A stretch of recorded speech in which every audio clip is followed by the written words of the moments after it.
Жительница Нового Афона Наталья Бекетова пережила у себя на родине настоящий ад. Семья Натальи живет в Абхазии десятки лет, но, как и большинство этнических русских, ей не удалось избежать бандитского интереса к своей собственности. Жилье и нажитое за всю жизнь имущество отбирали у ее престарелого отца.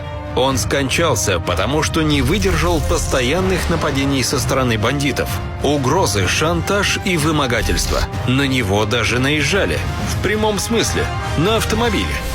В течение 1 года совершен наезд на моего отца, в результате которого он получил тяжкий вред здоровью. Через 2 месяца после этого моя квартира после 20 лет владения была признана судом, право собственности меня лишили на эту квартиру через 2 месяца после ДТП с моим отцом. Отец Натальи был одним из старейших и авторитетных новоафонцев. Но этническим русским в Абхазии практически невозможно защитить свои права, потому что какая-либо законность в работе абхазской правоохранительной системы просто отсутствует. Суды и милиция используются абхазскими криминальными элементами в своих бандитских целях. Суды принимают нужные им решения, чтобы узаконить захват имущества на финальном этапе. А роль милиции – не слышать, не видеть и ничего не делать, психологически изматывая жертв бандитов своим бездействием. А иногда даже прямыми рекомендациями согласиться с условиями бандитов. Зачастую после совершенных преступлений представители силовых структур обращаются к ним. Это разве не так?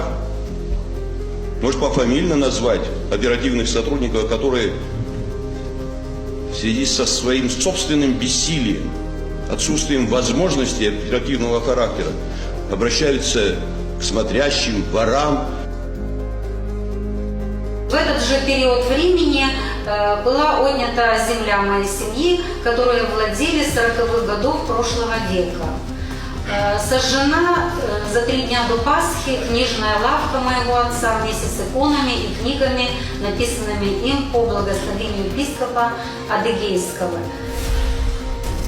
Наталья столкнулась с криминальным кланом, в котором ее бывшая родственница играет роль серийного рейдера. На нее оформлены несколько захваченных квартир в Новом Афоне. Можно сказать, дело поставлено на поток. Абхазы, которые задействованы в криминальном бизнесе, имеют возможность решать практически любые вопросы через длинные цепочки родственных и дружеских отношений в государственных органах и судах, используя прямой подкуп или принцип «услуга за услугу». Моя квартира по решению Гудаутского суда была отдана человеку, который уже владеет в нашем доме 2 квартирами. И квартиры в Российской Федерации. Моя квартира 4-я по счету официально.